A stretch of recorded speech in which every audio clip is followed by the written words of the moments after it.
नमस्कार दोस्तों, मैं विनय दुबे मुंबई से। बहुत सारे लोगों के मैसेजेस आ रहे थे कि विनय जी, कानपुर की घटना पे आपका कोई जवाब, आपकी कोई प्रतिक्रिया अभी तक नहीं आई है। क्या वो आतंकी विकास दुबे था, इसकी वजह से आप चुप हैं, आप कोई प्रतिक्रिया नहीं दे रहे हैं?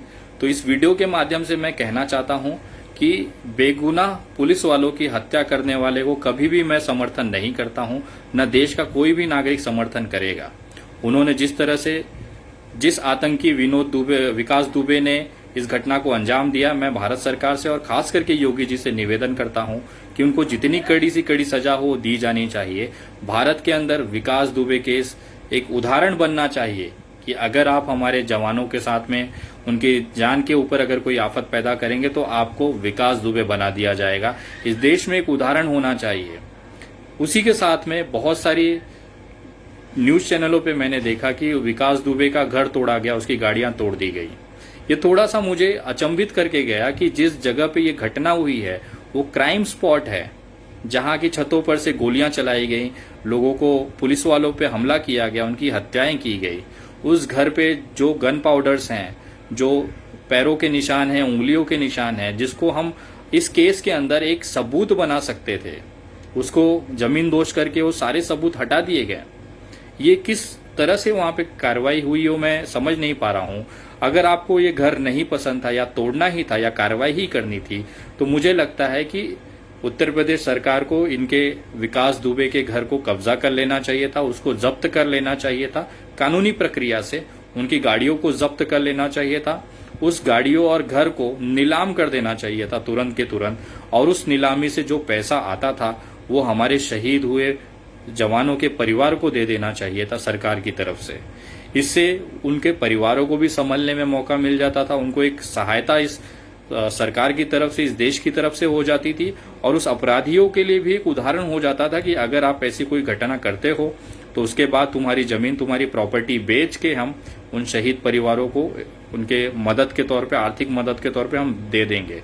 ये सबसे बड़ा एक उदाहरण हम सेट कर देते थे, लेकिन कानूनी प्रक्रिया के माध्यम से उनके घरों को तोड़ देना, कहीं न कहीं सबूत नष्ट करने का एक मुझे लगता है कि कल को कोर्ट में जब ये मामला जाएगा तो सबूतों का अभाव होकर ये केस हल्का हो जाएगा।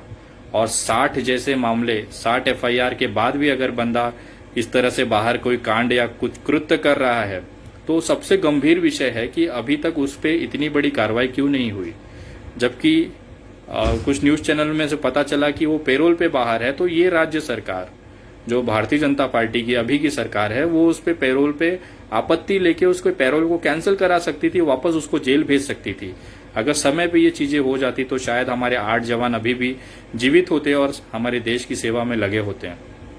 लेकिन दुर्भाग्यवश जिस तरीके से वहां पे प्रक्रियाएं हो रही हैं, जिस तरह से कानूनी कार्रवाई हो रही है, उससे कहीं न कहीं विकास दुबे को कल को कोर्ट में एक सहायता ही हो रही है, क्योंकि सबूत सारे नष्ट हो गए हैं। जिस घर पर से फायरिंग की गई वो घर है ही नहीं, तो वहां से कोई निशान या एविडेंस मिलने की संभावना बहुत कम हो जाती है।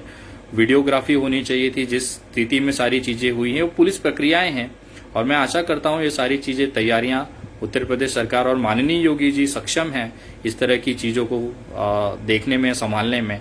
तो आशा करता हूं कि जो जवान शहीद हुए हैं उनके परिवार को जरूर इंसाफ मिलेगा। और जितनी ताकत हम लोग ये घर तोड़ने और गाड़ियां इसमें कर रहे हैं, उससे आधी ताकत अगर हम इस आतंकवादी विकास दुबे को खोजने में लगाएं तो शायद बहुत जल्द उसको पकड़ा जा सकता है, उस पे उसकी कानूनी प्रक्रिया में उसका इलाज हो सकता है। और मैं जानता हूं उत्तर प्रदेश पुलिस सक्षम है, और 100% अगले कुछ घंटों में या दिनों के अंदर ये विकास दुबे पकड़ा जाएगा, और उसने जो घिनौना कृत्य किया है उसकी सजा उसको मिलेगी। मैं आप तमाम लोगों से कहना चाहता हूं कि एक दुबे होने की वजह से अगर आपको लगता है कि विनय दुबे ऐसे लोगों का समर्थन करेगा, तो मैं आपको इस वीडियो के माध्यम से बताता हूं, मैं ऐसे किसी भी व्यक्ति का समर्थन नहीं करता हूं जो कानून तोड़ता हो।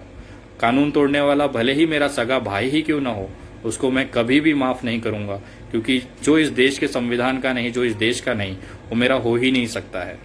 भले वो मेरे समाज से है, मेरे ब्राह्मण समाज का हो, दुबे हो, कोई फर्क नहीं पड़ता।